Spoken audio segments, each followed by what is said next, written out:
இன்னைக்கு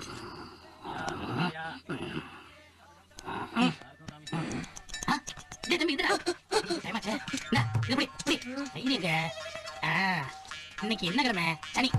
இப்ப அசோக் நகர் ஆஞ்சநேயர் கோயில் போனீங்கன்னா இஞ்சி கருவேப்பிலை போட்டு இளஞ்சூட காய்ச்ச தயிர் சாதமும் ஓட்ட போட்ட உளுந்து வடையும் கொடுப்பாங்க. ரெண்டுத்துலயும் வாங்கிக்க. ஒண்ணு உனக்கு, ஒண்ணு எனக்கு. சீக்கிரமா எந்த போகுது?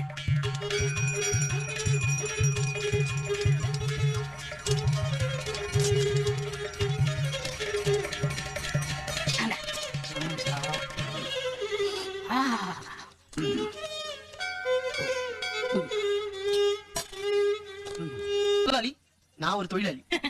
சரி, நான் உனக்கு வாங்கி கொடுக்கணும். நானே வாங்கி போயிட்டா அங்கதான் இருக்கு சுச்சமா. நாளைக்கு இந்த இடத்துக்கு போனீங்கன்னா ஒண்ணும் கிடைக்காது. எந்த கோயில்ல என்ன கிழமை என்ன பிரசாதம் கிடைக்கும்னு ஒரு கம்ப்ளீட் டேட்டா பேஸே போட்டு வச்சிருக்கேன். அயோத்தி மண்டபத்துல எப்ப அக்கார வரசல் போடுவாங்க, அரசியல்வாதிங்க எப்ப அன்னதானம் போடுறாங்க, ஏஆர் ரஹ்மான் வீட்டுல என்னைக்கு பிரியாணி போடுறாங்க, விஜயகாந்த் ஆபீஸ்ல எப்ப கரிசோறு போடுறாங்க, மரக்கோட்டு கொடை இஸ்திரி பெட்டி கைய மிஷின் குருட்டு கண்ணாடி எப்பப்ப எங்கெங்க என்னென்னலாம் கொடுப்பாங்கன்னு எனக்கு மட்டும்தான் தெரியும்.